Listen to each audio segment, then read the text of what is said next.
Assalomu alaykum. Alhamdulillah. İşlerimiz ancha qo'shib bo'ldi.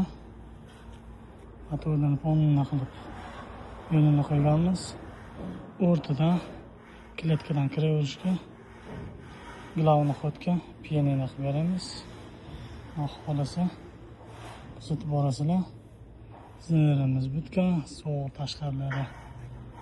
Tashqi surmetiyalarga bitta bog'layni o'kini. Surmetiyaga kimga shunaqa xizmatlar kerak bo'lsa, ustakalar nomerini qoldirib qo'yaman. Qo'qonliklar berishgan. Tomni Namanganda o'zimizda Ko'solli ustalar olib berishgan. Bularning ham nomerlari kerak bo'lsa, pastda qoldirib qo'yaman. Lanshat sizning xizmatlari kerak bo'lsa aloqa chiqaverasizlar. Assalomu alaykum.